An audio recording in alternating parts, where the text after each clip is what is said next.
Welcome, everyone, to the Chicago Football Connection podcast. I'm your host, Steve Letizia. Follow me on Twitter at CFC Bears. Joined by my co-host, Luke O'Grady. Follow him on Twitter at Luke O'Grady.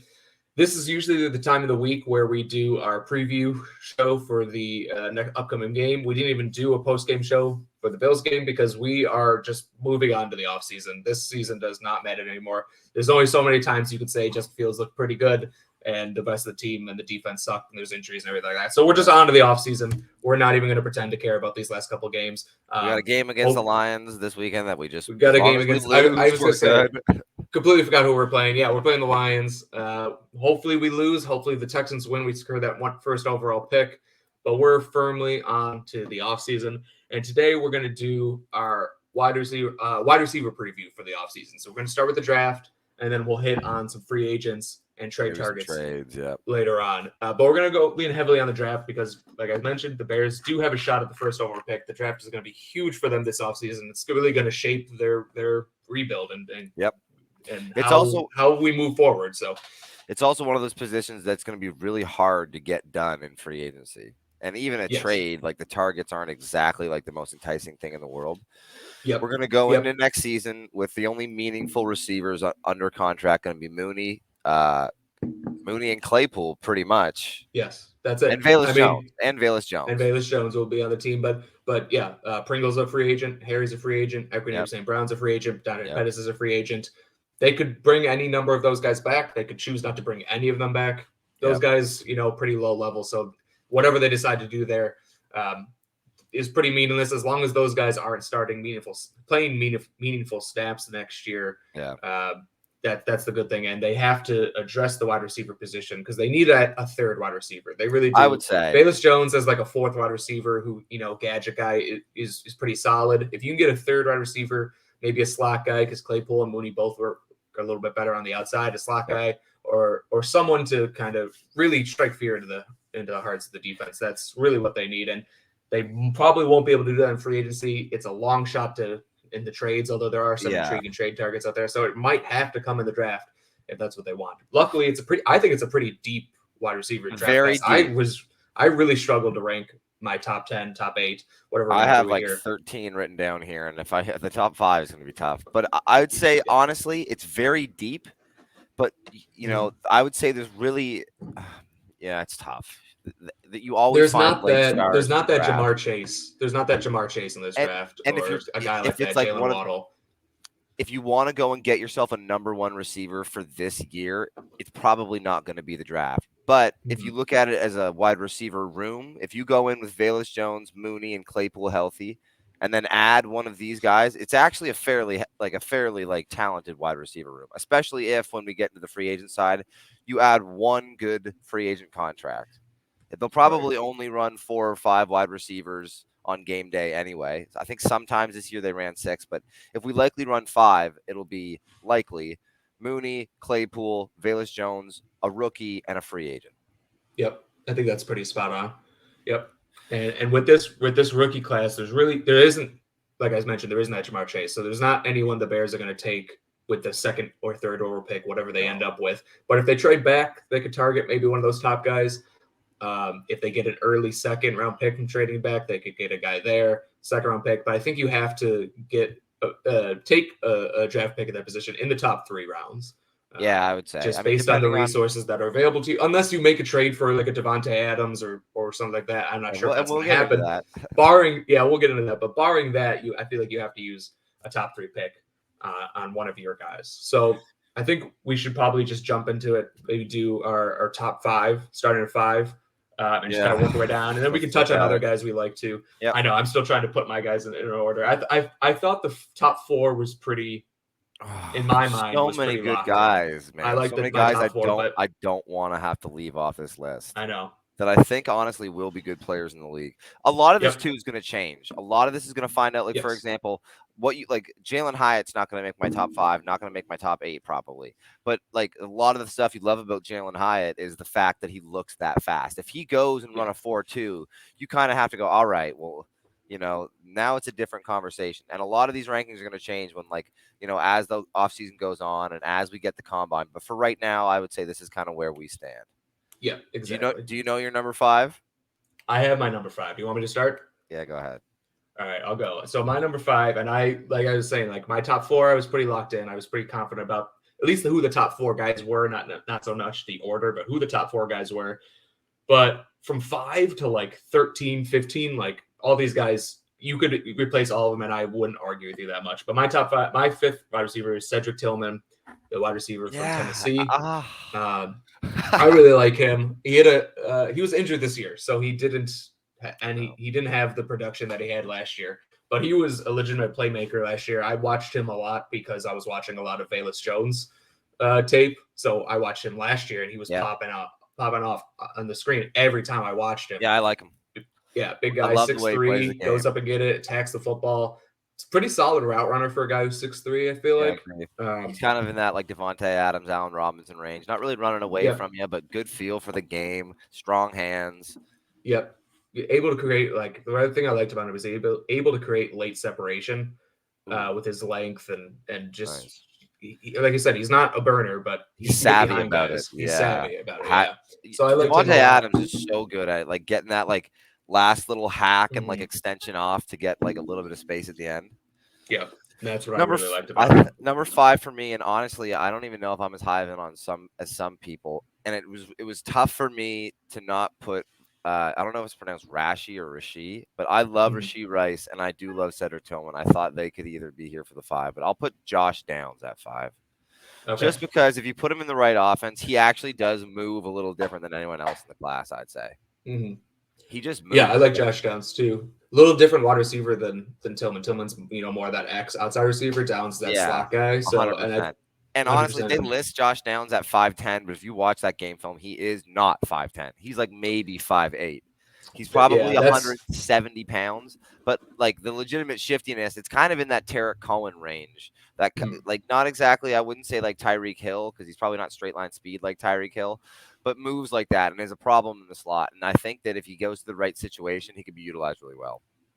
Yeah, I like Josh Downs. I think he would have been like I think I had him at like 7 or 8, but like I said, the difference between 5 and 15 is 100%. So small. I was like Cedric Tillman, I would have loved to have put on my list. Even Parker Washington, I think the problem with him is he's going to go out and he's going to run a 4.6. He doesn't look exactly fast. But I really like the way he plays the game. Same with Romo Dunza. He doesn't make my top 5, but we'll go into some other guys later. Yeah, we'll go into some guys who missed it. I'll go 4, and I think this one will be a little bit of an unpopular opinion with most people. I have Quentin Johnson at 4. That's interesting. Yeah, so I know that's definitely lower than a lot of people have him. It's lower than I have him, but I want to rake him lower, but I just see the athleticism. I'm like, ugh. Dude, honest to God, I'm getting like heavy Kevin White vibes. Yeah. 6'3", 215, burner, like talent. Like sometimes his hands look soft, and other times it looks like he just got those hands that day. The problem is, man, he disappears. Like there are games when he has 8 targets for 20 yards, and it's like, oh man, you like if I guess, and we said this, the playoff game that's coming up this weekend is going to be important. But I know he checks all the boxes. I just wanted to see more of it on film, I guess. I agree with you 100%. If you just watch Quentin Johnson's highlights, you're like, this is wide receiver 1. Yeah. This guy's a monster at the next level. He does move. I mean, he moves differently too for a guy his size. He is. So for the exact same reasons that you just mentioned. And now I want to move him down my rankings because I completely agree with you. He does disappear. He's not a great route runner. Why are you dominating? Now sometimes he's fighting the ball when it's in the air, but other times he has great body control and great hands. So I don't know. I think the potential is, one of the best wide receivers in football, but the floor is out of football. Yeah, it'd be interesting. It'd be interesting to see what his like floor ends up being in the league, because he does have all the traits and he's talented. When he's playing good, it's like it doesn't look much better than that. Although, I would say honestly, like, we'll get into it later because he's another person on this list. I think that like what you want to see from Quentin Johnson is kind of what you see from another player that'll be higher up our list. But that's my 4. Who do you got at 4? Okay.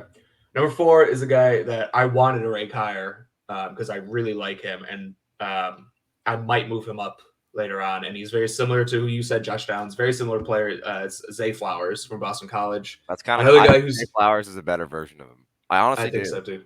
I think Zay Flowers is another guy who's listed at 5'10", 175 pounds. I'm not sure if he's 5'10", 175 pounds, but No. he moves different, and Yeah. he's probably the best route runner in the class. Maybe Jordan Anderson, Dude, maybe Jackson he Smith and moves Jigba, really, but really nice. moves really smoothly, quick out of his cuts. He Yeah. plays big. He, like I said, he's listed at 5'10", probably he's 5'9" or something. But I feel like he plays bigger though. He's able Yeah, to dude, kind of high point the 100%. It's ball, that go up it and was get it. like he kind of feels almost Odell-ish to me. And Odell is 5'10" and it never looks Yeah. small. I was almost gonna say Steve Smith because Steve Smith was like 5'9", but he's not quite as like bulky as Steve But Smith Odell was. would I go don't up think he's and gonna be get as on the physical jump as that, ball. but he definitely can go up and get the football in traffic. So Yeah. I think he's a no brainer.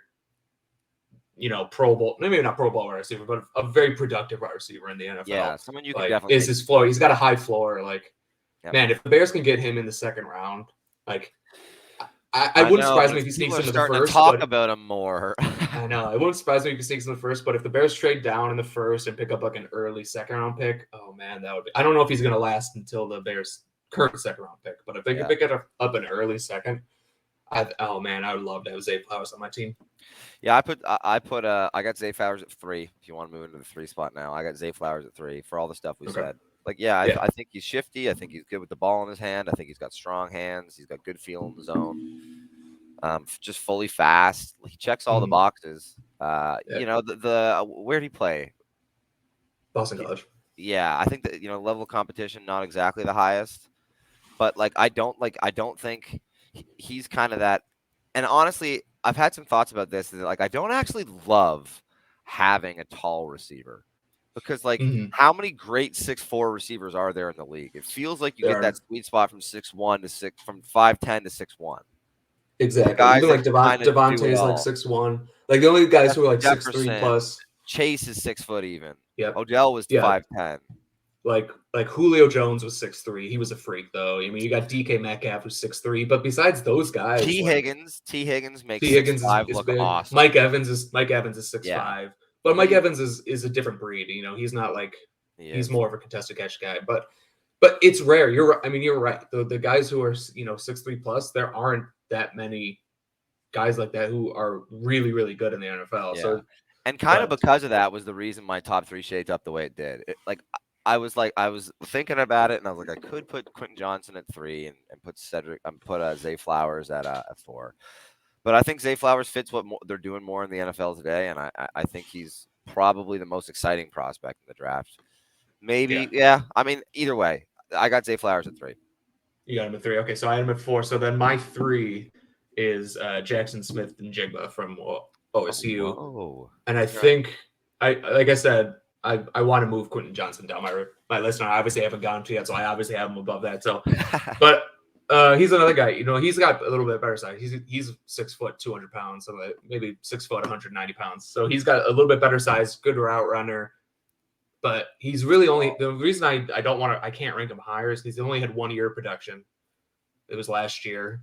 This year he's been injured, and he hasn't really played. So he only has 1 year of production. It was an elite year. But it was also with Garrett Wilson and Chris Olave next to him. So he had a lot of one-on-one opportunities, not a lot of safety help over the top on him. But he's a guy who wins a lot in the underneath routes, which I'm not sure is the best fit with the Bears because Justin Fields, is a better deep thrower than he is short passes. And Jackson Smith and Jigba is very good in that short to intermediate. So I'm not sure if it's a great fit with the Bears, but he's a guy that I think is going to be a successful pro if he can stay healthy. If he stays healthy. The other thing is, like you said, with I forget who you said that about, but Parker Washington, I think you said it, he might run a 4.6. So he's slow. He's not. He's quick. He's not fast, but he's quick and out of his cuts. Yeah, the thing that scares me, and it's like a funny thing with me, is I always have a way easier time contextualizing how they might transfer over if I can get a good comp, and I can't think of a good comp for Jackson Smith and Jigba. Maybe Mike Thomas-y. I really don't. Jarvis Landry, maybe a slack guy who's not very fast. Yeah, I don't know. Yeah, it's a tough one. I mean, and I don't love doing comps, but if you can't think of a comp at all, then that's usually not a good sign. It's interesting. Yeah. Yeah, so I have on the same topic. I got Jackson Smith and Jigba at 2, and At two. yeah, kind of based on his year of production was insane to some extent near the end of that Ohio State season when all their receivers were healthy. Um, Jackson Smith and Jigba was playing the best. Mhm. Like he was actually like of that like crazy wide receiver room. 2, Yeah. like it's really easy to bank on Ohio State wide receivers right now. Like whatever Yeah. Brian Hartline's been doing since he got there, I was writing this down. Listen to the people that Brian Hartline has coached at Ohio State for at least 2 years during his run. Terry McLaurin, Paris Campbell, Jameson Williams before he transferred, Chris Olave, Garrett Wilson, Jackson Smith and Jigba, and Marvin Harrison Jr. And like And they got the another people that have receiver come, too, who's yeah, really they good. I do. can't think of his name. Emegba or something like that. I can't think of his Yeah, name, but he's done a but great job. they've come to the game like the NFL, what looks like so pro ready. So it gives me Hmm. some hope that like, all the fundamentals and the disciplinary stuff that you expect from the wide receiver position, Jackson Smith and Jigba will check those boxes too. Yeah, But, and the biggest I concern will was always be the speed. yeah, I always go back. Also, speaking of kind of Garrett Wilson, Garrett Wilson said it was quoted to saying that he said I've always been the best receiver on every team I've been on until Jackson Smith and Jigba enrolled at Ohio Really? State. He said that so that's obviously high praise from a very good young wide receiver. I mean, he might be 2 for me when it's all said and done. He might be 4, but he's not going to be lower than 4. I can tell you that. Yeah. Probably 2 or 3 is I my don't think guess. there's a top 10 receiver in this draft. But if there was a receiver, like, if he's there at 15, if we trade back into that range, man, and that's the person we take with the first pick, I wouldn't hate it, dude. You got to Yeah, love the fact that he's played with Justin Fields. yeah, It'd be yep, good. Yeah, I got him at 2. I think he's going to be a good player, and I think right now it's easy to bank on the products coming out of. It's almost just like people saying that or like other schools are like certain factories for certain positions. It feels like that Ohio State is for receiver right now. yeah. Yeah, I agree. That's definitely should come into play. My 2 was Quentin Johnston.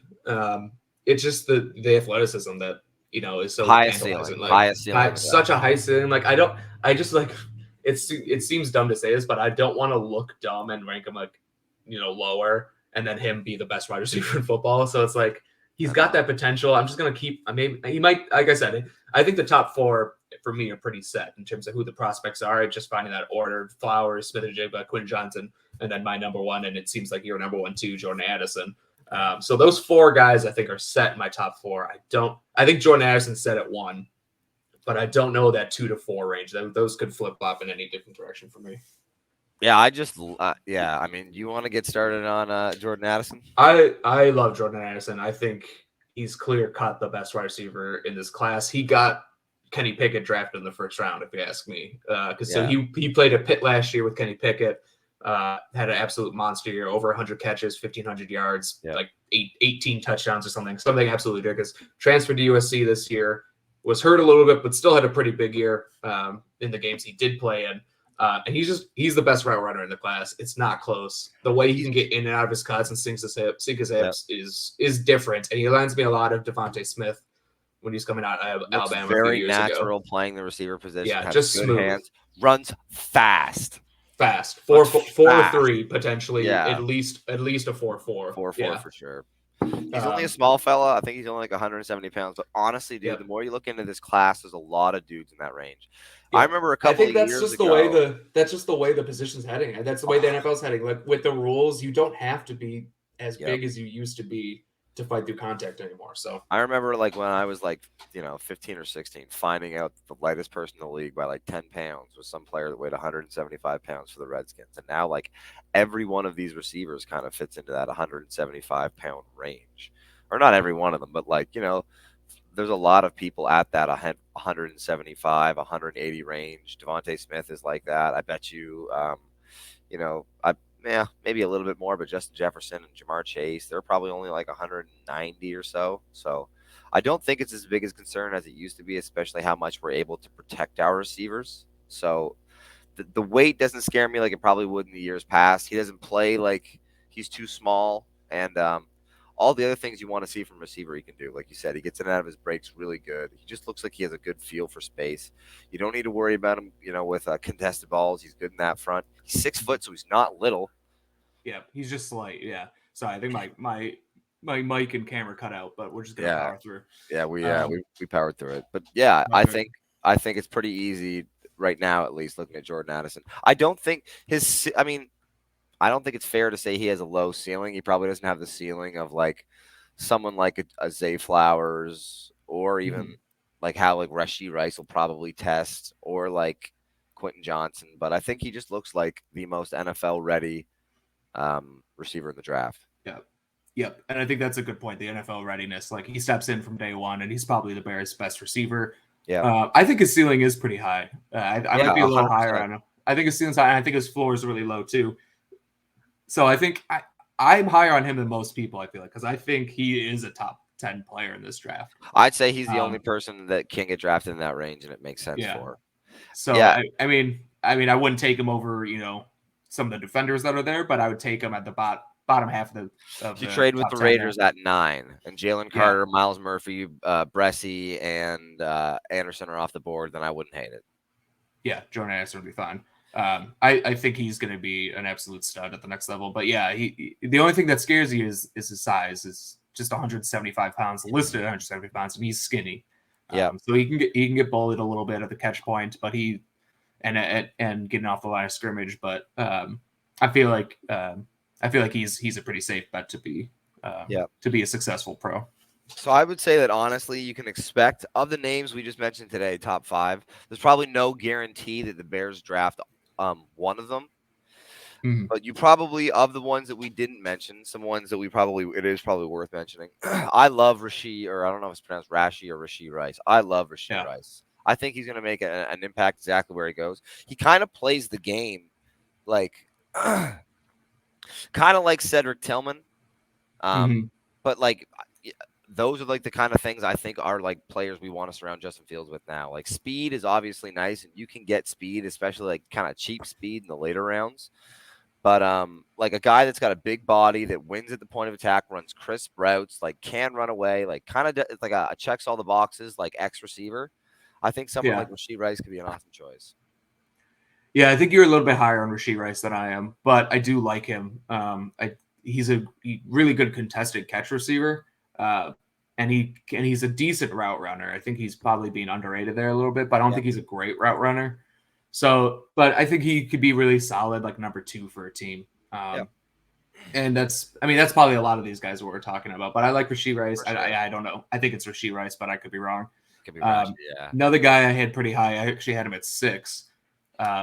Which is in a similar vein to Rashee Rice, Cedric Tillman, is A.T. Perry from Wake Forest. Oh, dude, I haven't watched A.T. Perry yet. Oh, you should. I had a lot of fun watching him. He's 6'5", 200 pounds. So like another guy who's taller, and that kind of frame doesn't always translate to the next level. But I think he's got better speed than he's given credit for. Better route runner he's given credit for. It can be a contested catch guy. Played really well for Wake Forest. I actually watched him last year because I thought he was going to the draft, and then he ended up not. So he's been my favorite guy for like a while now. So I think he'd be another guy, kind of in that Mike Evans. I don't think he's as good as Mike Evans, but kind of in that same mold as a player. So I like him a lot. Can beat press easily given his size. So he's a guy that I think probably would be available. Definitely will be available with that second round pick that they currently have. So it could be someone they look into. If they don't want to go with that slot guy, but I think they're going to lean more slot is my guess. Yeah, I think so too. I think if they do go slot, something that we didn't mention, Rome Odunze, he's a great player, man. I love the way he plays the game. Really smooth. He's really smooth, yeah. Really smooth athlete. Just never looks complicated for him. Those kind of athletes, honestly, same with corners, the people who look smooth and it doesn't look like, sometimes their feet get like going a little faster than their brain. It feels like those people always transition smoothly. And if you could get someone like a Romo Dunes, or like, honestly, I think Cedric Tillman's a really similar player to that too. Not in value. I think Cedric Tillman will probably sneak into the second round. Maybe probably not first, just because it feels like people are chilling on him a little. But Cedric Tillman's a better player than Romo Dunes, it feels like. But another player that really just looks smooth playing the game. Yeah, I struggle to find a weakness with O'Dunes. Like, Seriously. I don't think he does. I don't think he has that one calling card that he's like much better than, but he has no weaknesses. So he's kind of just like a jack of all trades. So I think he's going to be a really solid receiver. I think if he goes and tests well, I think there's a chance that he could shoot up the boards a little bit. Yep. Yeah, because he's only a redshirt sophomore, so he's young, and those guys usually go a little bit higher. So yeah, if he tests well, he could definitely. And I don't think he's going to test bad. I don't know if he's going to be an elite athlete, but I think he's going to test pretty good. That's one of the things that's only going to help Jordan Addison. Is Jordan Addison is going to run so fast. Yeah, it'll be interesting to see if he runs, because he has a foot injury. So I don't know. But yeah, I mean, he'd run like a 4.3, 4.4. If you had to draft one of those guys, and just like perfect situation, like, if you thought maybe like if we could somehow get, like, I'll give you an example. If we could somehow trade back with Seattle or Detroit, grab a pick that's also in the top 10 and then a pick in the late teens, and that late teen pick ends up being Jackson Smith and Jigba, I would be elated. Yeah, I think, yeah, I'd be cool with that. I mean, Jordan Addison's my guy, so I would take Jordan if they do trade with like the Raiders, like we mentioned, and get that late top 10 pick. Take him there. It's possible he goes drops all the way to like 15-ish.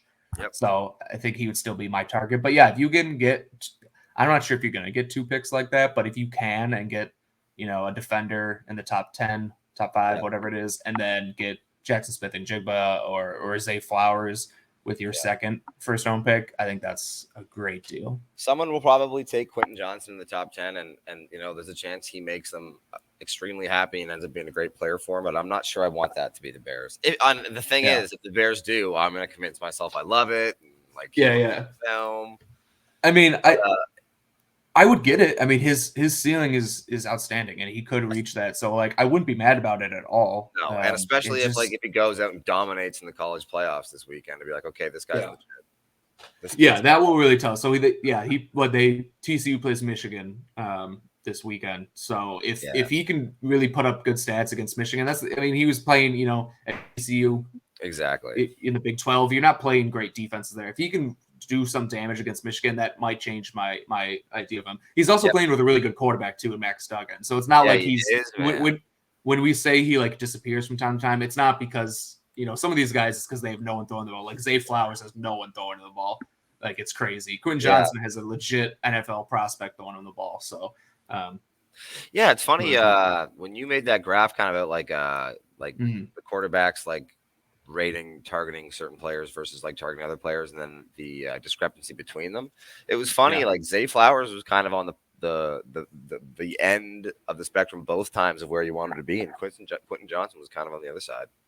Yeah, I have to relook at that because I actually think that was an interesting idea. I haven't followed up with it, but Zay Flowers was a guy who, based on what I saw in my very limited statistical analysis, he was elevating his quarterback play, and his quarterback play was also letting him down. Another guy like that was Jared Wayne from Pittsburgh. He's a guy I really like. He hasn't declared yet, so he could still go back. I gotta go watch him Keyshawn Butte film now too, because I was just gonna ask you about him. I've been ignoring him. I mean, I don't want to say I've been ignoring him, but I really like. I said I was going back. I was like, cool. Like, I'll look at it next year. Yeah, right. But I was thinking about him when I was putting together my list this morning because he announced he was coming back yesterday, and honestly, he didn't even come into consideration into like my top 10. I'd have to go and watch. Like, I don't think he's. The only his whole thing is that he's like. Is he must feel like this isn't a very strong class and that he can come closer to the top than maybe he could next year. Yeah. I mean, I feel like his whole thing is that he's not a nuanced route runner. He's an athlete, but he's not the best athlete in this class. So if you're going to just be an athlete and run after the catch guy, you better be an elite one. I don't think he is. So he's kind of like, he's in that like probably 12 to 18 range for me. 12 to 15, something like that. But I mean, we'll very likely in our first 4 or 5 rounds grab at least one of those players. But like we said, it'll probably be to couple them with Claypool, Mooney, and a free agent, and that as well as Velus Jones. That'll probably be the 5. Have you had a chance to look at the free agent class? I had, but I want to mention a few other guys that I've watched recently that I liked. Yeah, go ahead. So a couple guys like late round sleepers. Jaden Reed from Michigan State moves really well. I think he's going to be moving up draft boards. Anais Smith from Texas A&M, another guy who doesn't have a quarterback this year. He was also injured this year, but when he played, he was pretty dynamic. Jalen Calhoun from Duke is a guy I like.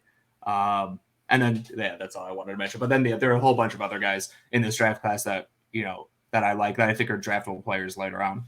Yeah, we were thinking about putting together a tier list too, where we could kind of like, with more players, put into tiers like who we think will be like, are good athletes, good fits, or like who will make impacts at the next level, who might start at the next level, and that way we can cover a little bit more people and put them into better context. Right. Yeah, and this is not the last wide receiver show we'll do over the next 5 months, whatever the draft is. So we'll have an updated rankings at some point. But yeah, so the free agents, we kind of mentioned earlier, the free agent class is not great. Not great. No, I'll rattle off probably what I reckon ahead. as like the top 8. So top of the class, I think most people would say the top 2. It kind of feels like there's tiers. The top 2 feel like Juju and Jacoby Meyer. Yeah, I think Jacoby Meyer, for me, Jacoby Myers is probably in tier 1, and then Juju starts tier 2. Yeah, I think so too. I will say right off the bat, I've pretty much eliminated Juju from the option because I do not want Juju and Claypool playing together. I kind of do want them to play together. So I think it's like a little bit of a joke, but it's honestly not a joke. It looked like a headache to deal with when they were playing together. They were doing all that stuff on the field, and it's like I'm not sure I want that to be our problem. Who knows? Maybe they've grown up, but like somebody else could take the shot on Juju. Yeah, no, I don't really want them to. There's who I think is interesting. There's DJ Chark, Alan Lazard, who has the Getsy connection. Marvin Jones, kind of like Chark, 1 season removed from being a very dominant player. McCole Hardman, and an old reliable Jarvis Landry. I mean, there's a couple more. There's that's pretty much the whole list I had too. None of those guys. Noah Brown is probably worth mentioning. Noah Brown, yeah, that's a guy you can probably get for cheap, and Paris Campbell, who we talked about earlier as being one of those Ohio State products. Those guys honestly are the guys that kind of would make sense, where it's like, you cannot be looking for a number 1 in this free agency just based on who it is. But if you can get someone who, you've seen produce like a Noah Brown in a limited role, or you've seen produce in a limited role like Paris Campbell, those are kind of the shots you need to be taking in free agency this year. Did Paris Campbell and Justin Fields overlap at Ohio State? Yeah, I think they would have, because Paris Campbell played there in 2019. He was a captain. He was a rookie in 2019, so he was in 2018. So I don't know if they overlapped. But he's still a guy that. Did Justin Fields get there in 2020? Yeah, he only spent 2 years because he transferred. Yeah. But he's still a guy I think is probably, of all the guys we mentioned, the guy I want the most, because I don't think he's going to cost a whole lot. Yep. And he's a guy who maybe still has a little bit more potential in the tank. I mean, Jacoby Myers, like I said, is the best one, but he's going to get paid like the top wide receiver in free agency. The thing is we need to spend money. Yes. Yes, we do. But I think there's just better ways you can spend that money. And just because you have to spend money doesn't mean you can be stupid about it. And not that signing Jacoby Myers would be stupid. I shouldn't say that. But just because doesn't mean you can just throw money willy-nilly. I think you spend money on the defense. You spend money on the offensive line. Yep. Sign a wide receiver like Paris Campbell, Olamide Zacchaeus, whatever, how you pronounce his name. A guy like that's another guy I had, Zacchaeus, whatever. A guy like that. 2 guys who are like slot guys, who maybe they probably aren't going to be game changers, but could be solid role players. And then target guys like Darius Slayton. I like Darius Slayton too. Probably hasn't gotten a fair shake in New York, so he's another guy who maybe has a little bit more potential.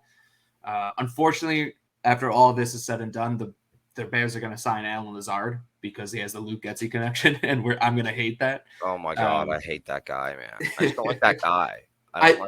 I don't think he likes the Bears. I don't want him going and just taking $1 million or $10 million of our dollars to play for us just because he has the connection. He was wearing the "I own you" shirt. I want nothing to do with Alan Lazard. In all my years of watching the Packers and Aaron Rodgers play, and all of the bum wide receivers that Aaron Rodgers has made into respectable players, Alan Lazard is by far the worst. He's so bad. They didn't turn into a respectable player. When was the last time Aaron Rodgers I guess that's true. Have a legit number 1? Yeah, no, never. I want no business with Allen Lazard, but we'll see if that actually happens. But yeah, I mean, none of these free agents really, wow me at all. Jacob Myers, I think, is a good player, but is he better than Darnell Mooney and Chase Claypool? He's probably on that same tier, No. and then you just stuck with like three number 2 receivers, and yeah. But I mean, I think we would agree it's going to be, you really only have the opportunity to add maybe 1 or 2 in the draft. Like legit number 1 receivers that you could add tomorrow kind of thing. Maybe 3, depending on how you think a handful of people will, will transfer over from the draft. But I think we would agree that like if the contract for the receiver has got to look something like 1 to 2 years, 8 to 12 million. Yeah. And at that rate, you could go get someone like I wouldn't hate a DJ Chark. I wouldn't hate a McCole Hardman. I wouldn't hate a Darius Slayton. If it ended up being $15 million for Jacoby Myers, I could also live with that too, because I actually think that guy has some promise. And and if he's good enough next year, we can kind of wash our hands of the Claypool thing, which obviously we don't want to do. But I don't know how high I am on Claypool. Yeah, I'm not that high either. But yeah, I think if you could sign someone to a shorter contract and give them more money per year, because we have the money. More of a signing bonus for this year, because I know it's like, we got to allocate our money in some different places, but dude, we have like $100 million that we actually need to spend for the calendar year of 2023. Not like in like longevity of contracts. I would say like to some extent, if someone's going to do something crazy like they did for the Jaguars receiver last year, Christian Kirk. Yeah. If someone's going to do something crazy like that, then you can let them take it. But if they're going to top the market with Jacoby Myers at like $14 million, I would like to see the Bears match it. We have to spend the money. I mean, at that price, yeah. But Christian Kirk, what he get, like 18 million? I think it was. No, dude. I think that's the 20 million. I think that's the floor for Jacoby Myers, to be honest. Oh wow, yeah. See, I kind of think only because that's how it works. I mean, Jacoby Myers' agent is going to be like, Christian Kirk got this much last year. This is what we want, and someone will give it to him. So I think, given that, I don't know if it's going to be how feasible it is, but yeah, if you can get him for 14, 15 million, I would love Jacoby Myers. I think he's a really a great player.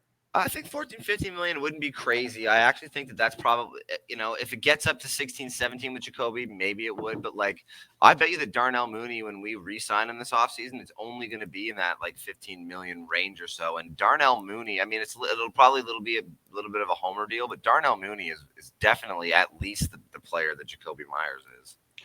Yeah, I think so too. Yeah, I mean, a lot of our money that we spend this offseason will be on extensions too. Yeah, and we should probably talk about that. Yeah.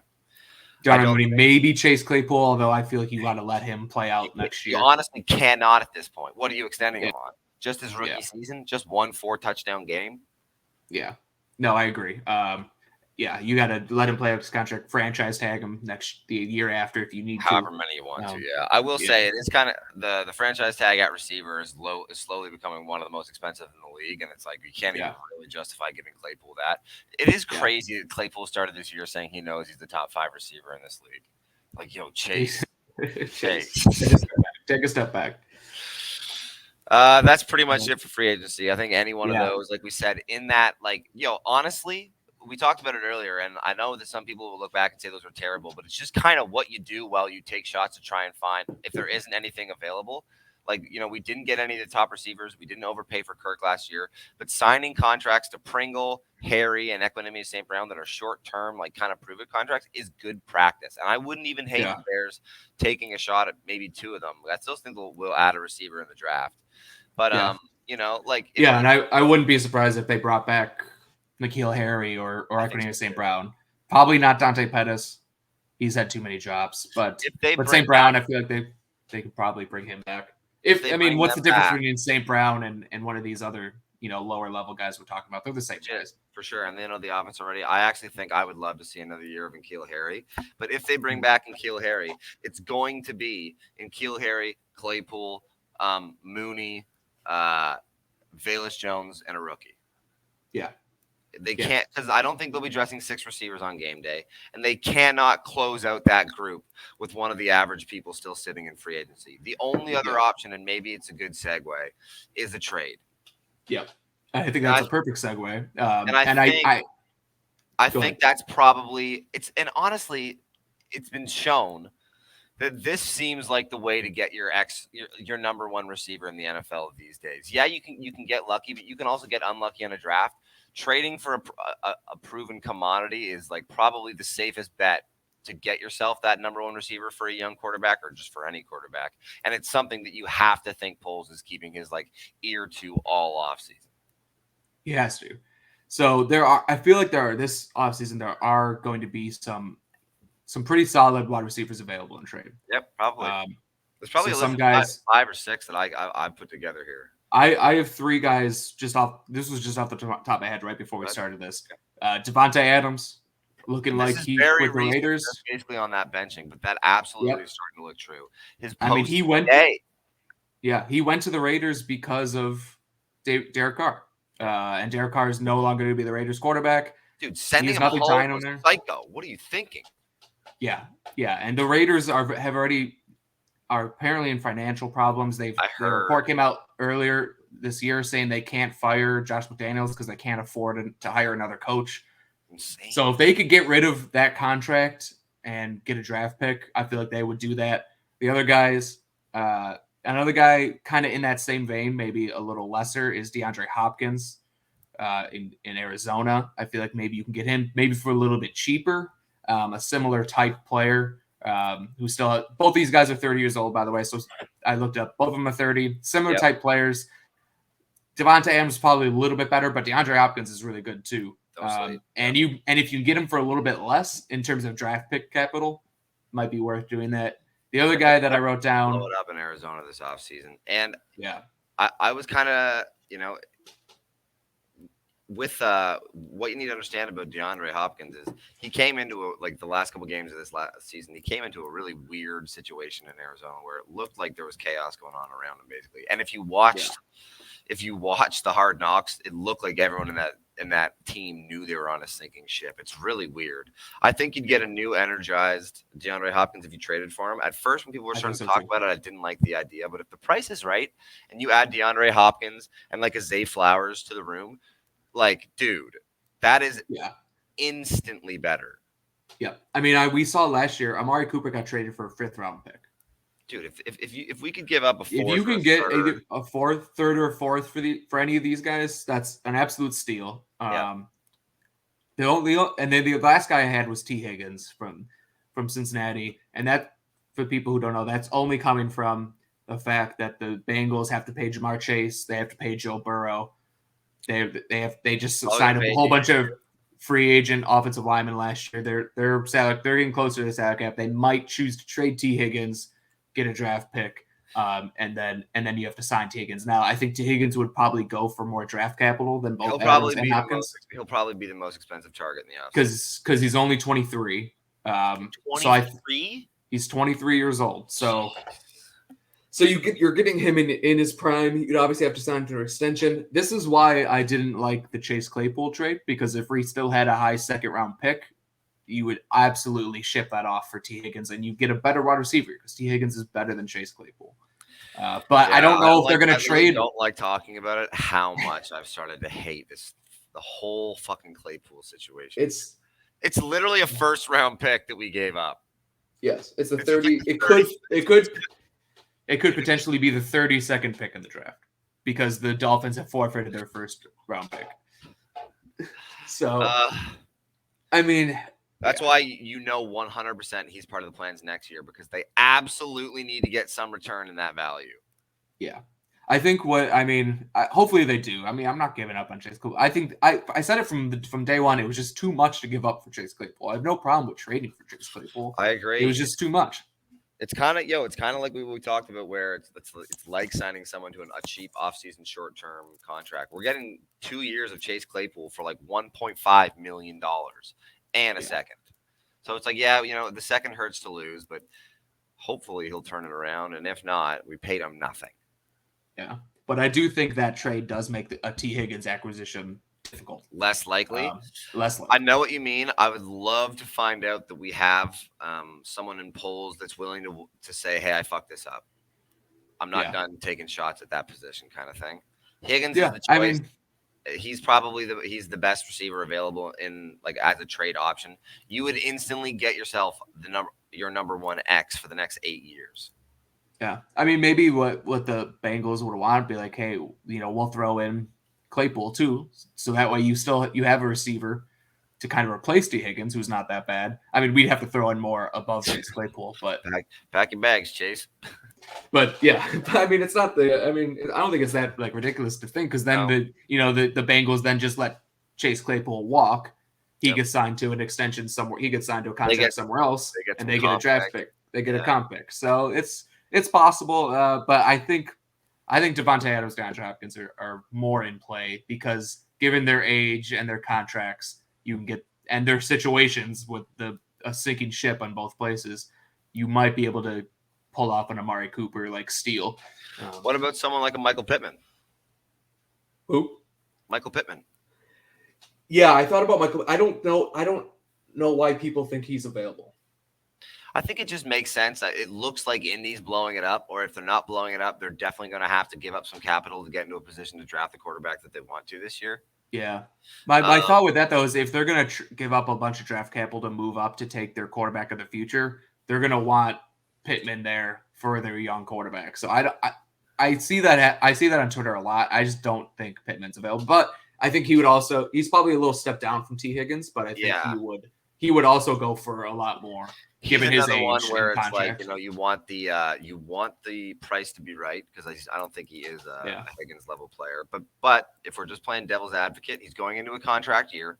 And theoretically, it's something to consider.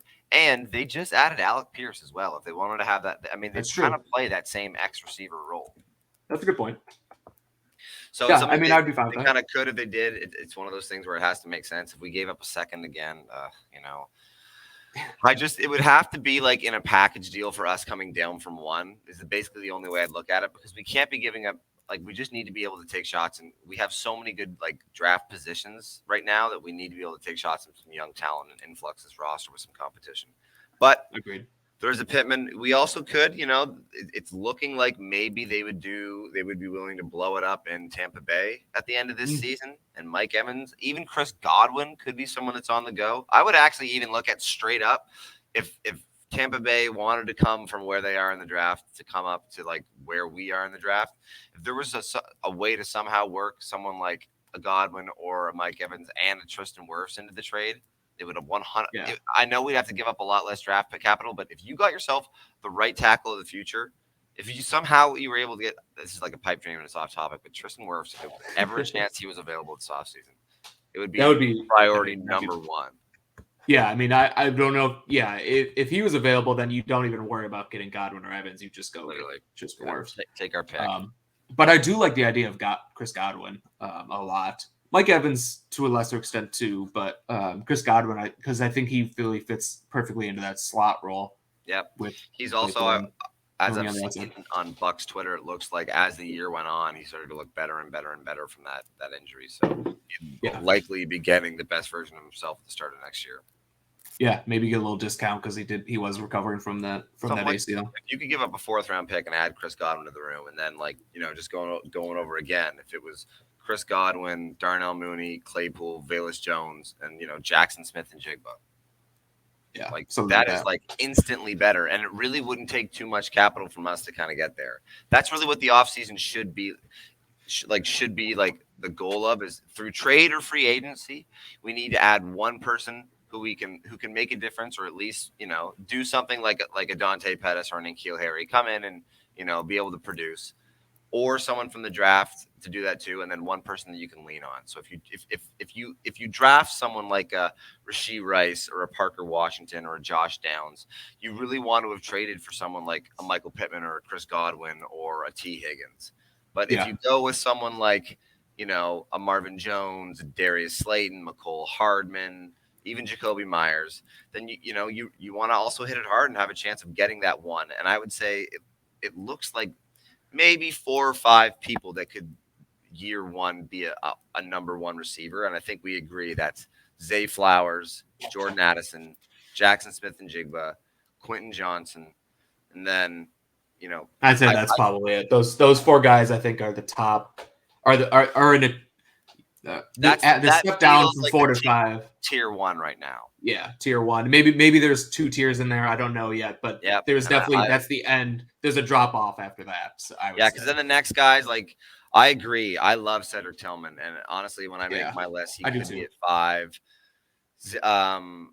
I love Rashee Rice, Romeo Doones, like we said. Like, he doesn't really do anything bad, but and like, I remember year one Stephon Diggs when he was playing the Bears. Year one, he was an issue. It went, this guy's gonna burn us every time he plays us. I remember actually, I think it was, and I could be wrong, but I think it was there was that game when Alshon Jeffrey went for like 200 yards against the Vikings. Yeah. On the flip side, Stephon Diggs was absolutely torching us. And it isn't crazy to think that you can take a shot at these receivers in the 4th and 5th round and they come in and be like kind of the man in their first year. It's not impossible. Yeah, no, it happens. It happens all the time. I mean, most of the guys, you can't count on that, but it does happen. And most of the guys in the league who are, really good are first round draft picks, but it doesn't mean it can't happen. No. I mean, you got Stephon Diggs, Tyreek Hill, even T. Higgins was a 2nd round draft pick. Yeah. Devontae Adams, I think, was a 2nd round draft pick. Yeah. So it can happen. Yeah, but it's basically 1 from trade or free agency and then 1 from the draft. If you just supplement that with the guys you bring in, and if the guy from free agency, it could even just be someone that re-sign, like an N'Keal Harry or an Equanimous St. Brown. But if you do that, you got to just make sure you add some high-end talent through each of those channels, and then those will be probably the 5 receivers we run with. Yeah. I wouldn't be surprised to see if we have late round draft picks that end up in us drafting 3 receivers and maybe one of them make the roster. But that's just good process. I've already talked myself into Devontae Adams being a Bear next year, so I'm going to be very disappointed when that doesn't happen. He would be so perfect. It would be so perfect. Knows the scheme. Will hate the Packers. I hope he hates the Packers. That would be so lovely if he hated the Packers. I mean, they didn't give. He wanted to stay there. They didn't give him the money. They shipped him away. So they did. I feel like he should have a little chip on his shoulder. And honestly, people are going to want to come and play with Justin Fields. It's just a fact. Yes, that's a good point. It should be a destination. I have no reason to think it wouldn't be for free agents. And sometimes with those trade targets, they kind of can control where they go sometimes. Someone like a Devontae Adams, DeAndre Hopkins, they could say, like, hey, we're trading you to the Texans. They're like, no, no, you're not. Yeah, you're not. Like, no, these are the teams you're going to trade me to, and the Bears will absolutely be on their list, is my guess. Yeah, I'd imagine.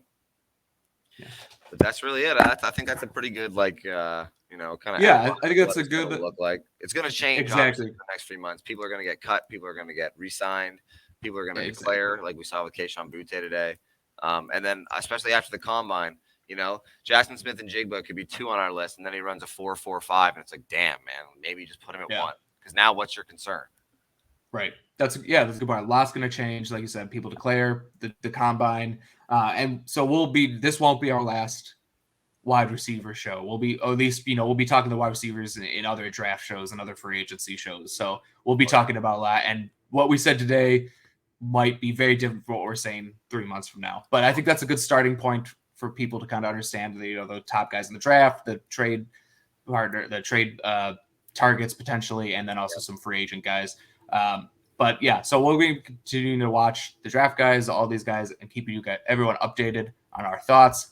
Make sure to follow us on Twitter because I'll be tweeting out a lot of draft stuff, especially over these next couple months. Follow Luke as well because he'll be doing the same.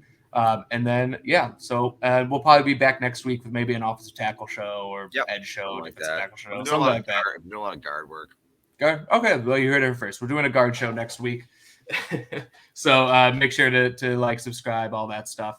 Until next time, Bears fans, bear down. Bear down.